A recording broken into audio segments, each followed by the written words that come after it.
de LR1 Radio El Mundo, el doctor Carlos Schaeffer. ¿Cómo estás, Carlos?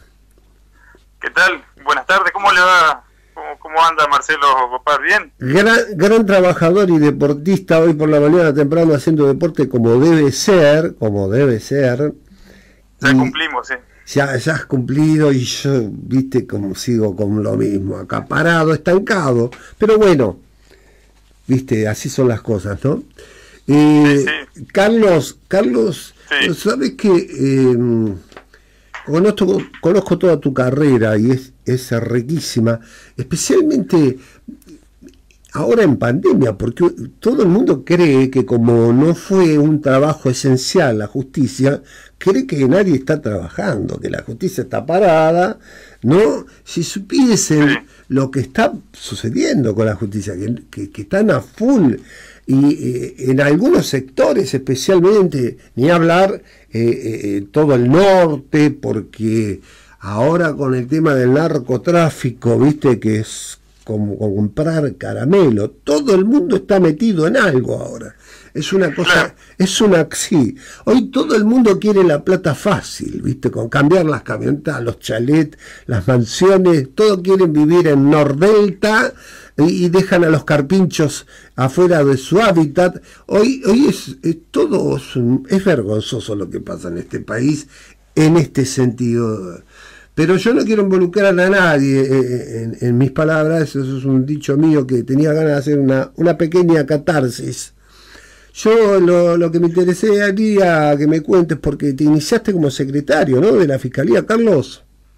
Sí, en el año 2006 fui secretario 4 años en la Fiscalía Federal de Formosa. Después, por esas cosas de la vida, me pasé al lado de la Defensoría General de la Nación, trabajando como secretario acá en Corrientes, pero a su vez también como defensor. Después fui defensor en Salta, en Jujuy, y bueno, he rendido y aprobado el examen, y soy ahora fiscal general ante el Tribunal Oral de Corrientes desde el año 2013. Bueno, yo te felicito porque te lo mereces, Carlos, sos un trabajador, un luchador. Yo le cuento a la gente que no lo conoce, al doctor, que es formoseño, trabaja en Corrientes, pero es de Formosa, y es un galán de cine, es un tipo joven, con mucha facha, pero no lo vamos a comprometer ni a poner en un apriete, porque tiene mucho pudor, es un señor. Bueno, Carlos, te dejo seguir relatando, no te quiero cortar esto y ponerte nervioso. Bueno, muchas gracias, pero bueno, no, después me van a decir cuánto te di para que me diga eso, pero bueno, está bien. No, sí, viste que siempre te lo digo a esto, hacemos estas bromas, estas cosas son lindas cuando uno se va hablando durante la semana, viste, porque están pasando tantas cosas que a veces meter estos bocados es lo que a la gente le gusta, viste, escuchar que el magistrado sale del sillón y sabe hablar de otras cosas. ¿Y cómo no vas a ver si son personas como todos nosotros, pero con una digamos, con un trabajo profesional, con mucho peso en la espalda, ¿no? Mucho peso el que llevan ustedes, especialmente vos, en tu caso en especial. ¿Cómo está todo ahora en Corrientes? ¿Cómo está? Sí. Y bueno, un poco lo que dijiste vos, y yo salí a correr 20 kilómetros, un poco es para mí parte de mi trabajo. Así que bueno, para entrar. ¿Y cómo estamos en Corrientes? Bueno, hoy estamos trabajando bastante bien, se ha normalizado bastante más este año. De todas maneras, si nosotros comparamos con años anteriores, el año pasado fue bastante bueno, en el sentido que yo soy fiscal del 2013 en Corrientes y la cantidad de sentencias ha evolucionado año a año. Y el año pasado no fue la excepción, o sea, llegamos más o menos a 80 sentencias. Cuando yo digo 80 sentencias, quizás suena poco, mucho, no sé cómo lograrla, pero estamos hablando solo de la justicia federal y estamos hablando de sentencias que definen un proceso, digamos. Y en esas sentencias a veces nosotros ahora de desde que yo era secretario a hoy, ha evolucionado mucho la investigación. Sí. Antes, como yo siempre explico, se detenía a la persona que transportaba la marihuana o la droga en esta zona más relacionada a la marihuana, y terminaba ahí la investigación. Entonces, digamos, las sentencias eran muy bajas, era solamente contra 1 o 2 personas que iban transportando en un vehículo, y hoy una sentencia, por ejemplo, que nosotros hemos logrado este año a través de juicios abreviados, por ejemplo, sí. Hemos llegado a condenar a 11 personas, es decir, en una sola sentencia. Sí. Y estamos hablando de un trabajo que llevó aproximadamente 3, 4 años de investigación, de proceso, de encontrar bienes. O sea, ya estamos hablando de otra forma de encarar el proceso y la investigación. Por eso es que a veces parece rimbombante los procesos que se llevan adelante, ¿sí? Sí. Grandes secuestros, un montón de vehículos. Bueno, ustedes lo vieron con la causa Zapucay acá en Corrientes, sí. ¿No? Contame un poquito de esa causa, que es tan importante. Bueno, esa causa si bien la mayoría de toda la investigación se llevó allá en Buenos Aires, sí. Nosotros teníamos muchas causas en trámite en Corrientes. Ustedes tenían un juez allá que se llama el juez Torres, que hoy está como sí. Miembro está como ministro del Superior Tribunal de la provincia de Buenos Aires. Sí. Él empezó a investigar en la Villa Zabaleta unas personas que estaban transportando estupefacientes, muy poca cantidad. Las detiene a estas mujeres, les hace el proceso, continúa, pero cuando elevaba la causa siempre se quedaba con un legajo. Esto lo hizo con muy buen criterio, de continuar la investigación. Y es lo que yo digo, nos tiró el hilo de Corrientes para acá, sino él les tiró el hilo de Buenos Aires sí. Y empezó a estirar el hilo, y cada vez más se iba encontrando que esta droga de dónde venía. Claro. Entonces empezó a evaluar que atrás de estas 4 kilos que había encontrado había una organización que estaba distribuyendo en el país. Esto lo llevó a probar, incluso ahora lo digo probar porque el jueves han sido condenados 32 personas ahí en la capital federal sí. de ese grupo, o sea, 32 personas que de los 130 que están involucradas solo en esa causa, digamos, donde ahí se involucró a funcionarios políticos, a miembros del Poder Judicial, a estos miembros de las organizaciones que estaban traficando acá en Itatí, que eran 3 cabezas, 3 personas que están identificados con el rol de organizadores, sí. Y uno de ellos fue condenado hace 2 semanas a 17 años de prisión, y nosotros teníamos un montón de causas vinculadas con esas que se fueron derivando a Buenos Aires porque el juez la fue pidiendo, digamos. Entonces, claro. Nosotros teníamos esos datos, trabajó ahí la Procunar, a través el que llevó adelante esa investigación en Buenos Aires fue la Procunar, fue sobre todo el fiscal Stornelli, que tenía a su cargo esa investigación, y fueron elevándose a juicio, y prácticamente hoy, te podría decir que el 75% de esa investigación están siendo condenados, o sea, se están ratificando todas esas investigaciones, y sobre todo que ahí se están decomisando, porque eso fue lo que determinó también la última sentencia, todos los bienes que con los que operaba esta organización. Ustedes habrán visto imágenes de Itatí, donde estaban todos los vehículos, había lanchas, camionetas, camiones, motos, todo eso están siendo decomisados y pasados al Estado, ¿no es cierto? Sí. Así que más o menos en esta etapa, la que está faltando ahora una pata más, que es la pata judicial, que es la que se va a hacer próximamente el juicio oral y público.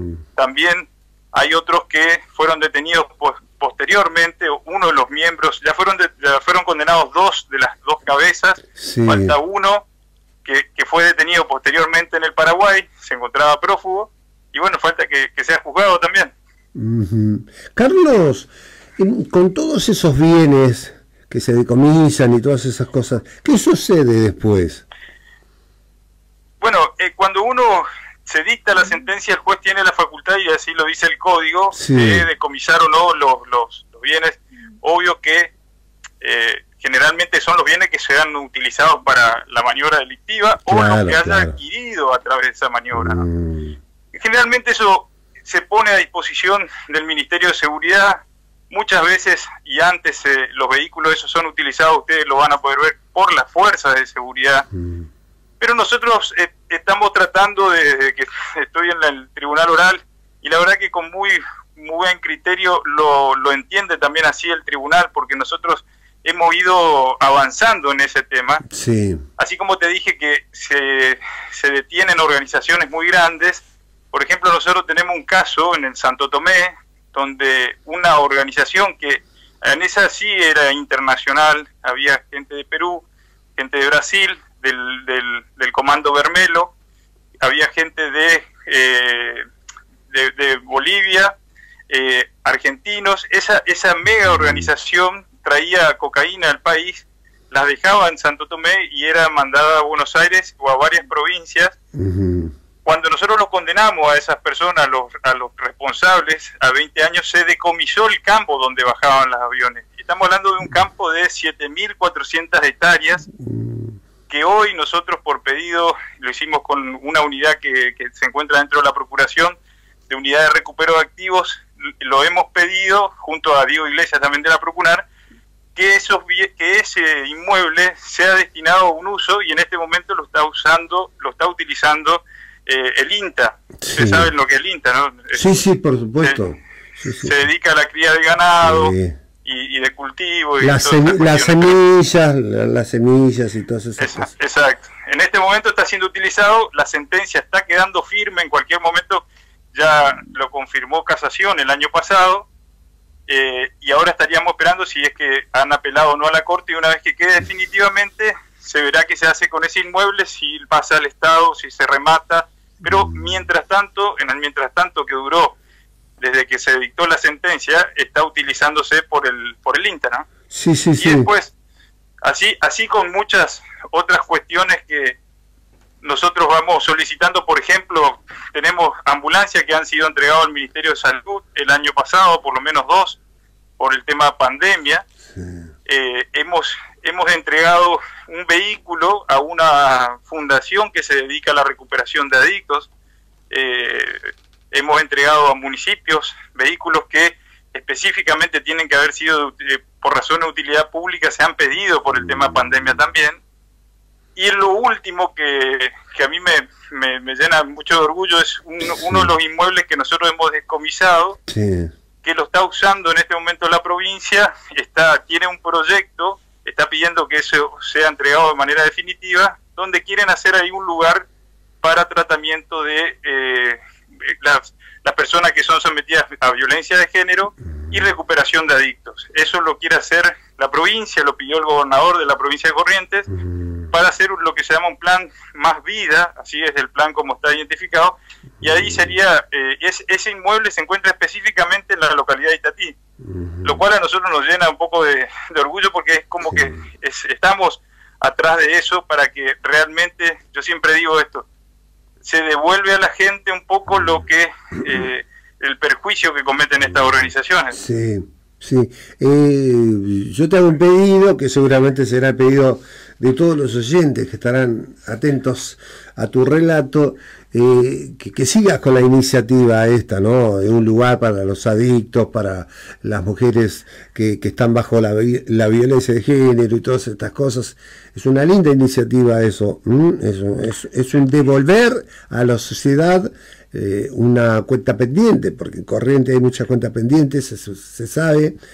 Que está dentro de las provincias, ¿no? Más pobres. Si bien Corrientes, digamos, es una gran provincia y tiene una gran capital, es un lugar maravilloso Corrientes, pero está rodeada con provincias que están con muchas carencias, ¿no? Entonces, esa iniciativa está buenísima, Carlos, y digamos, yo te quiero hacer una pregunta, porque estamos hablando de un tema muy pesado, ¿eh? ¿Recibiste amenazas con todas estas cosas? Mira, yo siempre trato le digo a lo que me preguntan eso, que trato de no hablar, pero yo he tomado mis recaudos, obvio, porque vuelvo a lo que te decía hoy. Hoy en Corrientes, solo este año tenemos condenados 144 personas. O sea, a mí la verdad, todo creo que la sociedad quisiera que sean menos personas, ¿no? Sí, claro. Pero como vos lo dijiste al principio, por ahí no se ve eso. Nosotros sí lo tratamos de visualizar. Yo estoy diciendo condenas, y no hablo de suspensiones de juicio a prueba, de otras formas alternativas de terminar los procesos, pero estamos hablando específicamente de condenas que van de 1 año a 9 años, y la última que recientemente tuvimos, es la condena a una organización donde el cual, por ejemplo, justo donde se planteó el problema, porque así como todas las provincias tienen problema, el problema de Gauchito Gil, en la localidad de Mercedes, se ha decomisado ahí un inmueble a un narco que justamente fue condenado a 9 años. Estamos esperando a ver qué se resuelve el tribunal. Nosotros le hemos pedido algunas medidas, si puede ser utilizado o no por la fuerza de seguridad ese lugar, y sobre todo teniendo en cuenta que vos lo dijiste recién, pasó hace muy poco, no sé, un doble homicidio ahí, que es una situación complicada. Y bueno, yo lo que he hecho a través de todo esto, tomar mis recaudos como siempre lo hago, ¿no? Claro. Sí, claro que ha cambiado mucho la vida, pero bueno, lo importante es que se sigue adelante, y nosotros llevamos adelante esta investigación, y sobre todo sacarle todo lo que sean los bienes es muy importante, porque lo dejamos a la organización sin la herramienta como para seguir operando, ¿no? Sí, quedaron como estaban, digamos, vinieron, arrancaron sin nada y quedaron sin nada, digamos, ¿no? O sea, y a algunos privados de libertad, y a veces cuando tenemos funcionarios públicos que están involucrados también pierden sus cargos, que eso también es parte de una condena, lo digo así porque lo veo cotidianamente cuando hay funcionarios, ya sea de la fuerza de seguridad. Es lamentable, ¿no? Sí. Pero bueno, ocurre también. Sean funcionarios judiciales, legisladores, todo el mundo tiene que pagar de la misma manera, digamos, ¿no? Yo creo que ahí el castigo tiene que ser doblemente castigado por sus funciones, ¿no? Claro. Por la gradación que tiene, ¿no?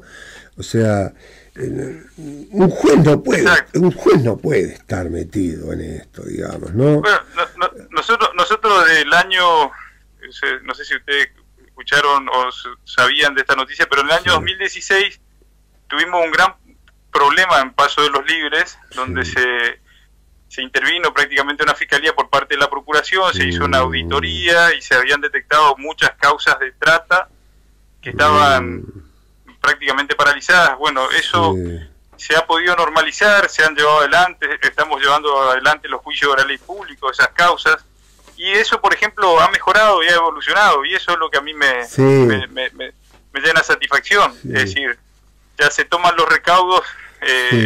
Antes se seguía con esa práctica que la verdad que a veces incluso es complicado, porque las causas de trata, ustedes saben que se tienen que investigar lo más pronto posible, tienen que tomarse las medidas rápidamente, a veces no llegan a hacer grandes investigaciones de mucho tiempo, porque uno tiene que realmente solucionar el problema. Hay una víctima que está sufriendo y uno tiene que resolverla inmediatamente, ¿no? Ahora, Carlos, eso ha mejorado mucho también. Tengo una pregunta, no te quiero poner un aprieto, si no la querés responder no la responda, pero es una duda que tengo yo personal hace mucho tiempo. ¿Qué lleva, digamos, a un magistrado, digamos, después de haber estudiado tanto, concursar, lograr un lugar en la magistratura, todo meterse en el delito? ¿A qué se debe esto? Mira, habría varias respuestas. Más allá de decirte una, quizás pueda yo tener mi apreciación, pero me la voy a reservar. No te comprometas, Justamente tengo que estar en esos juicios. Ahora prácticamente nosotros tenemos juicios contra ese tipo de personas que son algunos magistrados y funcionarios, y sí, la verdad que no te podría dar una sola respuesta, creo que hay muchas. La verdad que siempre no es bueno, ¿no? Obvio, porque la imagen no es buena tampoco, ¿no? Para la justicia, para la fuerza de seguridad, para la política, cuando también se meten funcionarios políticos también, ¿no? La política es como que el país, ¿viste? O el mundo en realidad, ¿saben? ¿Viste? Como que dice, es político, ¿viste? Bueno, pero cuando son magistrados, ¿viste? Ahí ya es más delicado, porque nosotros dependemos, nuestras libertades dependen de los magistrados, nuestros trabajos, nuestro patrimonio, son muchas cosas que están en juego, ¿no? Y después enterarnos de que estos tipos son los que están metidos en ciertas mafias, la verdad que es muy triste. Mirá, este programa en realidad se creó para eso, digamos, ¿no? Primero para demostrarle al mundo que la justicia no es lo que parece, ¿no? Todos no están en la misma bolsa, como todos los periodistas no estamos en la misma bolsa. Pero también está el programa para eso, para depurar a la gente mugrienta, delincuente, que está en la magistratura. Esa gente tiene que estar donde corresponde, que es tras de las rejas, ¿no? Y seguramente, yo te digo, yo rescato, y a eso, de lo que vos decís, que nosotros somos, por suerte, un equipo de trabajo que venimos trabajando constantemente ya de que estoy a cargo.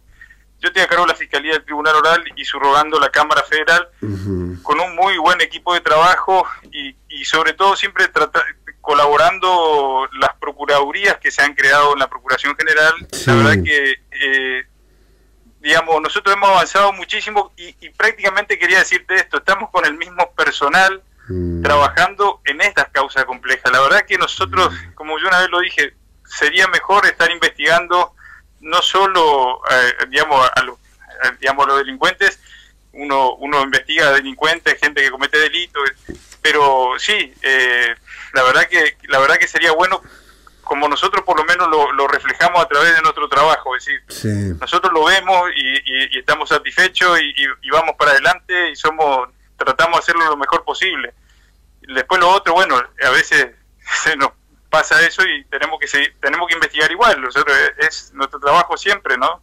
Claro, sí. A vos se te puede recusar también, ¿no? Como a un juez. Sí, de hecho lo han hecho esta semana pasada y han rechazado la recusación, sí. Bueno. Eso está muy bien. Sí, claro. Me alegro mucho por vos. Nosotros no debemos ser imparciales como deben ser los jueces y objetivos, ¿no? Esa es la función del fiscal.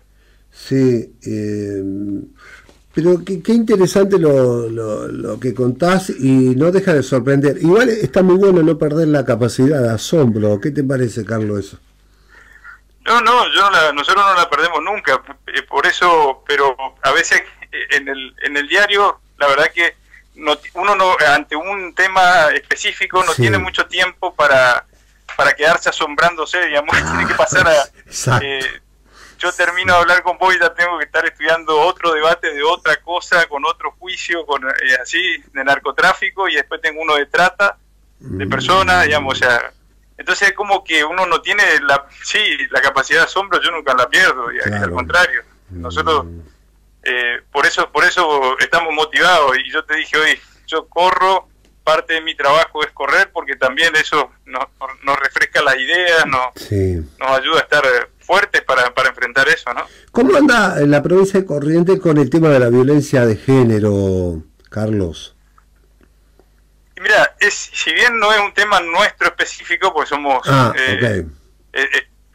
sea, nosotros no tenemos prácticamente casos de esa naturaleza. No es federal, el delito no es federal. Sé que se está trabajando muy bien, la provincia tiene área específica de eso, pero sí te puedo destacar que nosotros, por ejemplo, en las causas de trata de personas, sobre todo en donde había prostíbulos que se fueron allanados, nosotros en la sentencia hemos logrado, y creo que fuimos uno de los primeros tribunales, por pedido del Ministerio Público, que se destaque que quienes son víctimas en los prostíbulos, sobre todo la explotación sexual y la trata de personas, sea considerada una especie, un lugar donde se ejerce la violencia de género específicamente, porque en general son mujeres, pero también hay trans, hay otras, hay muchas personas que son víctimas directas. Entonces nosotros hemos logrado, lo hemos pedido al tribunal y eso lo ha destacado, pero entiendo que se está trabajando muy bien. entiendo por lo que sé, no es mi área específica, pero lo he visto que se trabaja muy bien. Carlos, en la provincia, ¿no? Carlos, ahí, bueno, Corrientes está ahí casi en el límite de la triple frontera. ¿Cómo trabaja Corrientes con Brasil y con Paraguay? Digamos, ¿tienen tratados de extradición? ¿Ustedes pueden trabajar tranquilamente, no, con los dos países? Sí, de hecho nosotros tenemos dentro de la Procuración una unidad específica que ante una situación de esa naturaleza inmediatamente colabora con nosotros, así que y es nuestro nexo, digamos, con estos países, sobre todo cuando nosotros tenemos que pedir la extradición de alguno que ha cometido el delito y se ha ido al exterior, o como nos pasó en esta causa de narcoaviones, nosotros al cabecilla se había fugado, que es del Comando Bermelo, Pinto de Brun se llama el tipo, fue detenido en Brasil intentando robar un banco o algo así. Nosotros, claro, acá fue la condena más alta que se puso a los miembros de esta organización, se le había puesto 20 años, a los que seguían se le había puesto 16, el mano derecha de este Pinto de Brun sí fue detenido, incluso se había fugado de una cárcel de Brasil, pero nosotros, digamos, con estos tratados y estas cuestiones, se ha pedido que se lo juzgue, el hecho nuestro de acá que ocurrió en Argentina se lo va a juzgar en Brasil, lo del avión, a esta persona que se encuentra hoy detenida en el Brasil. ¿Las condenas que se llevaron ahora en Corrientes ya están firmes o están apeladas? En relación a esta causa que te dije yo. Claro, sí. Y las anteriores también, Esta prácticamente, digamos, cuando nosotros se llega a un juicio abreviado, o sea, de lo que te hablaba de la ahí no hay apelación, No hay apelación, la defensa a veces puede incluso apelar, nos ha pasado, pero prácticamente, digamos, tendría que discutir cuestiones, digamos, de procedimiento, pero bueno, eso después será evaluado por la Cámara Federal de Casación. Sí pueden apelar, pero esa en general para nosotros consideramos condenas porque prácticamente hemos hecho un acuerdo con el defensor y el imputado. Se pauta con la defensa. Claro, exactamente. Y se logra una condena y ya prácticamente esa es una sentencia firme. Las 32 que se dictaron el jueves en la causa Zapucay prácticamente entiendo que estarían quedándose firmes, ¿no? Carlos, igual de todas maneras hay que esperar 10 días. Carlos, hay cosas que para vos y para mí quizás sean obvias, ¿no? Pero yo tengo que preguntártelas igual porque están del otro lado están los estudiantes de Derecho, los recién matriculados, está el ciudadano común que no entiende nada el idioma estamos hablando, pero sí saben de qué se trata, están muy atentos y en este momento hay mucha repercusión. Ahí me manda WhatsApp el dueño de Radio El Mundo porque nosotros seguimos el minuto a minuto. Si no tuviéramos rating en este minuto ya te hubiéramos sacado del aire. Pero subió así, ¡zoom! Me parece que vamos a tener que hablar hasta las 6 de la tarde. De acá no te vas a ir, Carlos. Es muy importante. Me interesa mucho también que me hables un poquito de la trata de blanca en Corrientes, Carlos. Sí. Bueno, en el 2016, como yo te decía vos, prácticamente la Procuración se hace un requerimiento, una denuncia anónima que surge de Paso de los Libres, una zona caliente, se puede decir así, por la gran cantidad de digamos, que entra y sale en mercadería, porque es justamente una zona de frontera, ahí con Brasil. Bueno, esa investigación se empieza en Buenos Aires, lo inicia la Protex, a cargo de Marcelo Colombo y Alejandra Mángano. Ellos se hace un requerimiento, incluso en ese se hizo un requerimiento contra un colega nuestro que era el fiscal federal de Paso de los Libres. En esa acusación, cuando prácticamente se inicia a través de esta denuncia, que se decía que cuando se hacían los allanamientos las menores eran pasadas al Brasil por los autos y en los baúles de los vehículos o en los vehículos. Así se inicia esa investigación. Bueno, se hacen allanamientos y en esa causa solamente hoy están esperando el juicio oral y público 26 personas. 26 personas involucradas, digamos. De ahí se pudieron desbaratar muchos locales prostibularios y sobre todo lo que se veía es que las causas no avanzaban y en algunos de los casos se remitían a la provincia como se lo calificaba de otra manera, o sea, porque la competencia federal es vinculada a la trata de personas, es competencia federal. Claro. Cuando es un delito menor, es competencia provincial. Entonces prácticamente esas causas se remitían a la provincia y ahí quedaban, digamos, después nosotros no seguíamos el trámite porque no era nuestra competencia, pero eso lo pudo evidenciar Protex. Se hizo una auditoría, vinieron casi 20 personas en una tráfica a la Fiscalía de Paso de los Libres. En algún sentido lo que se hizo ahí, una gran investigación. Fíjate lo importante que fue esa causa, que la jueza que llevó adelante es la doctora Poser Penso, después continuó, porque continuó con 10 personas o 11 personas, no me quiero equivocar, pero vinculadas al lavado de activos que venían de ese tipo de delitos, y otros más, y otras 10 u 11 personas más vinculadas a los delitos aduaneros, o sea, decir, eran funcionarios aduaneros que se les pudo determinar delito. O sea, fíjate vos lo importante que fue el inicio de una investigación y cómo eso hoy tiene como prácticamente casi 50 personas involucradas y que estamos esperando que se haga el juicio oral y público para ver la responsabilidad penal. Sí. Pero que vinieron de una investigación solamente de cuestiones de trata, ¿no? Claro. Es decir, y como yo siempre digo, en las localidades de los pueblos, las ciudades, hay una cierta responsabilidad que yo siempre les exijo, por lo menos aunque sea en principio moral, hasta incluso ha ocurrido en algunas localidades que se ha imputado a quienes son los responsables políticos de una localidad, que saben que a veces funcionan en su propio pueblo, porque eso es inevitable, digamos.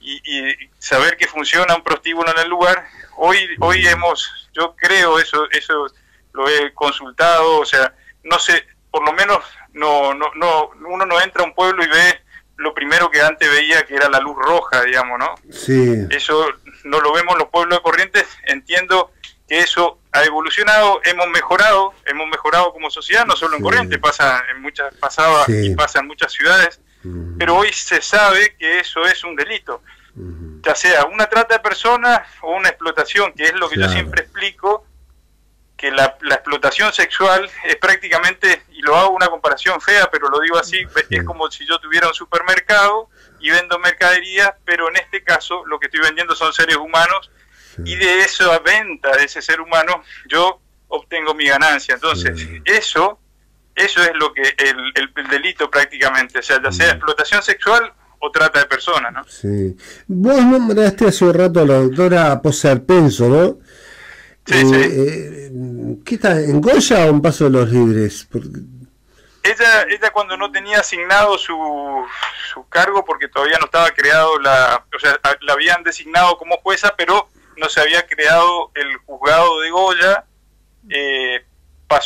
estuvo subrogando ahí en Paso de los Libres aproximadamente 2 o 3 años, y hoy está como jueza de la localidad de Goya. Ah, bueno. O sea, vos me estás hablando de Paso de los Libres hace unos cuantos años, entonces.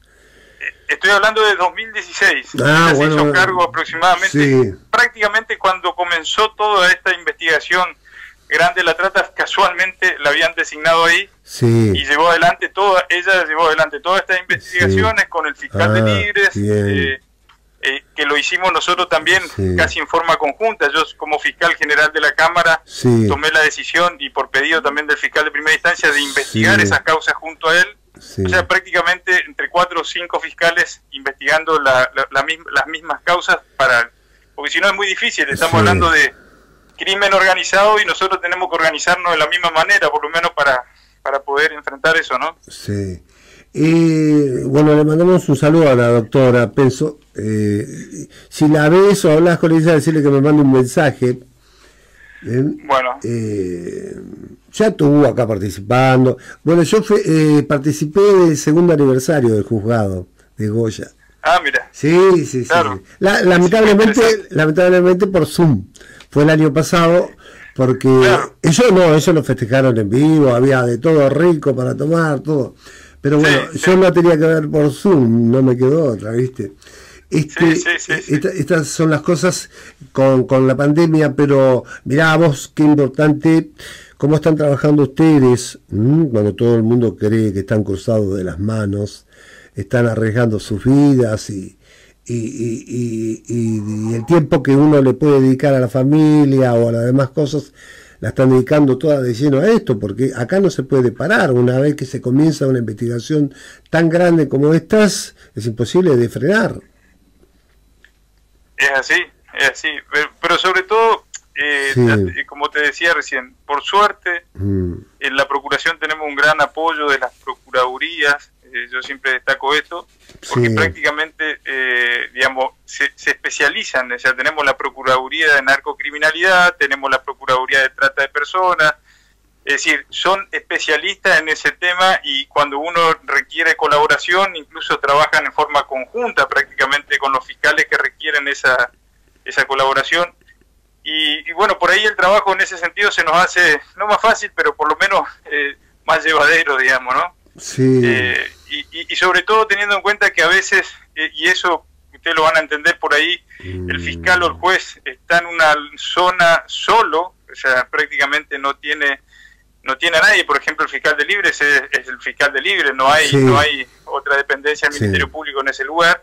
Entonces, recibir esa atención y esa colaboración por parte de estos organismos de la propia Procuración, la verdad que a nosotros nos reconforta y nos hace bien, ¿no? Sí, sí, claro.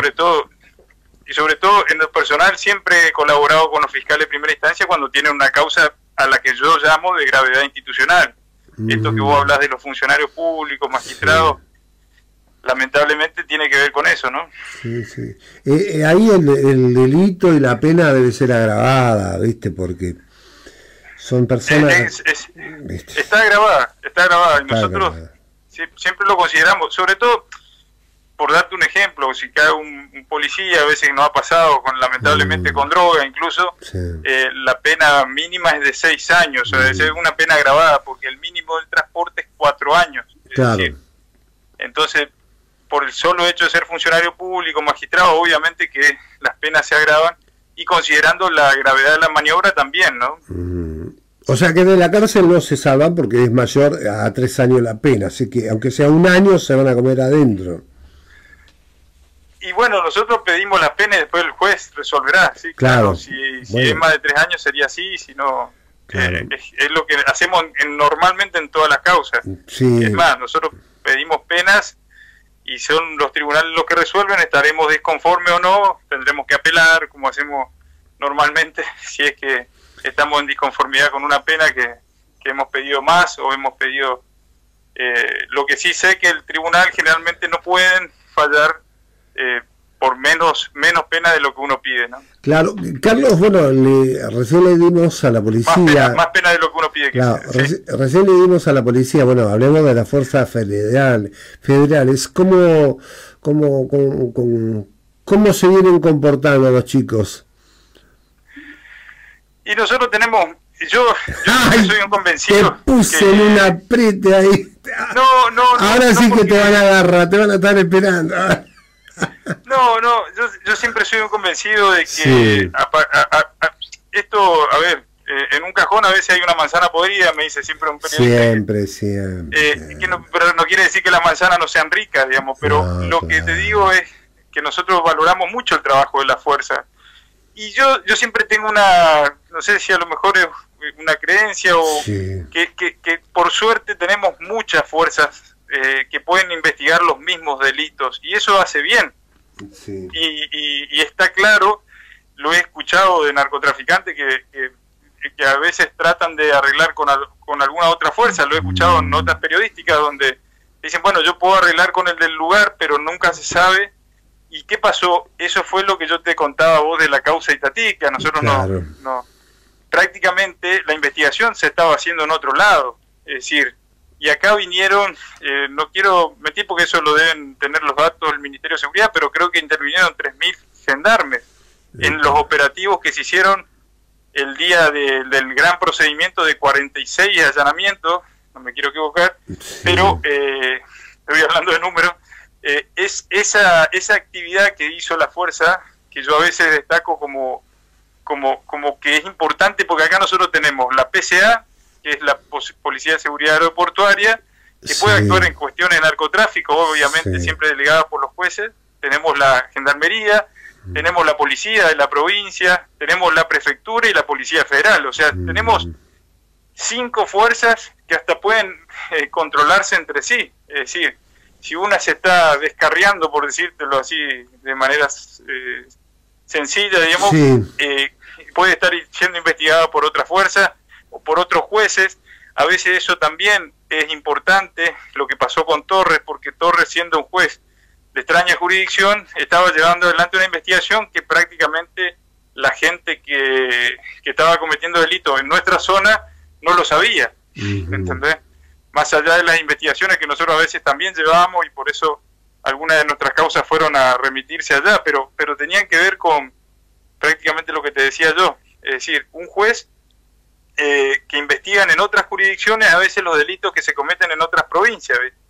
Y eso es muy importante. Yo destaco mucho el trabajo de la Fuerza de Seguridad por ese simple hecho, y sobre todo porque entiendo que son muy pocos los que se tientan con esa cuestión de cometer el delito, y bueno, eso es lo que hay que terminar para que la fuerza sea realmente creíble, pero pasa, ¿no?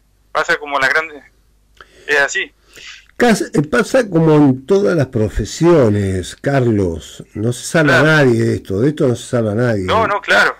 Esto es en todos lados, digamos, en el periodismo, donde sea, ¿no? Exacto. Me encantó tu charla, descontracturada, además te jugaste un montón, Carlos. Sí. Te jugaste un montón, te deseo mucha suerte, no salgas a correr por 2 meses. Bueno, la verdad que un gusto, y agradezco la nota. A nosotros nos hace bien que se refleje nuestro trabajo, nos hace bien que se apoye nuestro trabajo, y bueno, nos reconforta. Y bueno, sé que ahora tenés la nota con Karina Calafati, le mando un saludo porque la conozco. Se conocen, son los dos formoseños, ¿verdad? Que bueno. Claro. Y yo te cuento algo que parece muy anecdótico, pero yo rendí solamente para 2 cargos de magistrado, y uno era para el Tribunal Federal, para el Tribunal de Familia de Formosa, cuando tenía 28 años. Opa. Y el otro es el cargo que tengo ahora. Bien. Y justo hoy coinciden las 2 notas pero no creo, no me acuerdo si era la doctora Calafati, pero creo que fue para ese tribunal que yo rendí también, así que casualmente hoy son los dos únicos cargos que rendí. Igual es un cargo extremadamente importante el tuyo, Carlos, nada menos que fiscal general ante el Tribunal Oral Federal de Corrientes, digamos, ¿no? Claro, sí. No es cualquier cosa. Digamos, sí, ¿no? sí, tanto como lo de familia. Yo te lo digo eso porque cuando tenía 28 años se me ocurrió la idea de rendir. Es un cargo de cámara, eso, para que ustedes tengan una idea, es como de segunda instancia. Y la verdad que son temas complejos lo que manejan ahí, y la verdad que sé que tienen mucho trabajo, y le mando un gran saludo porque sé que son honestos y trabajan muy bien. Sí, escuchala si podés, porque tengo cosas muy importantes para preguntarle. Le voy dando un adelanto a la gente. Vamos a hablar sobre adopciones, sobre cómo es cómo son los pasos y todas esas cosas. Bueno, hay mucho para hablar realmente, ¿no? También la trata de blancas y la violencia de género. No creo la trata de blancas, ya lo hablé con vos, así que eso está descartado. La violencia de género seguro, y la adopción de niños, digamos, ¿no? Así que le adelanté dos temas muy interesantes. Lo vamos a estar escuchando. Carlos, te mando un abrazo grande. Bueno, no va a ser ni la primera ni la última vez que vas a estar aquí. Vas a estar siempre invitado, es un honor.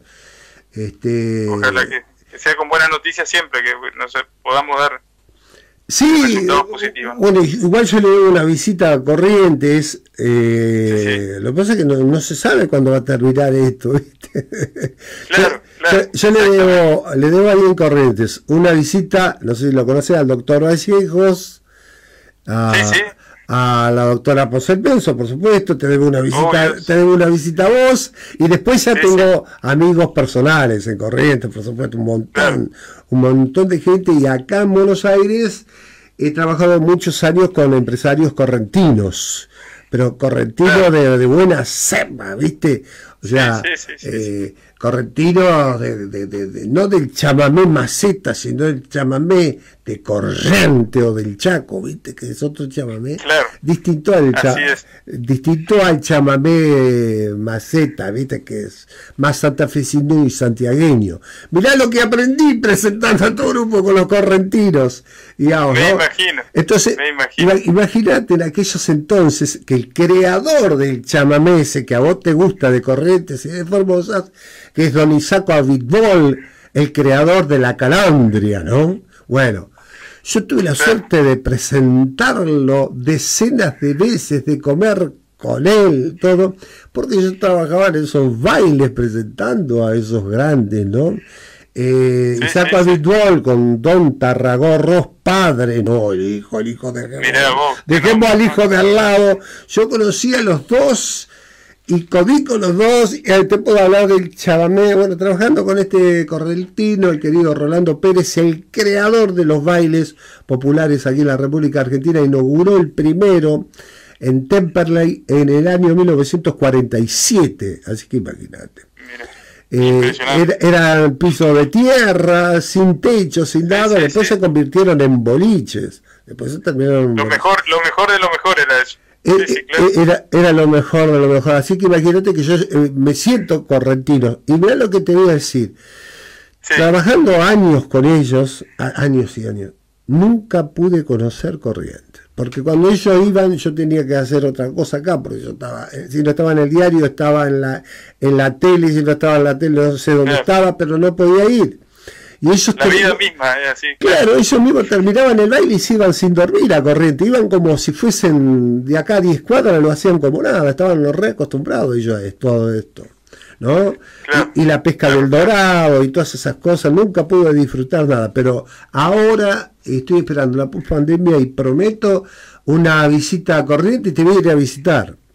Bueno, te esperamos y te agradezco muchísimo, porque ya te vuelvo a repetir, es muy importante para nosotros la difusión de todo el trabajo, porque no lo hago yo solo, sino todo el grupo de gente que trabaja conmigo, ¿no? Felicitaciones a vos, a todo tu equipo, un abrazo a todos tus compañeros también que seguramente estarán escuchando. Bueno, yo después te voy a mandar la grabación completa de la charla para que la puedas compartir. Muy bien, muchas gracias. Un abrazo, Carlos querido, estamos en contacto. Un abrazo. Gracias por estar. Hasta luego, Marcelo. Gracias. Hasta luego. Nuestro primer invitado, un lujo el día de hoy, el fiscal general ante el Tribunal Oral Federal de Corrientes. En el aire de Radio El Mundo acaba de estar el doctor Carlos Schaffer, bien correntino, de ley, como debe ser. Y ahora en un ratito una formoseña vamos a tener.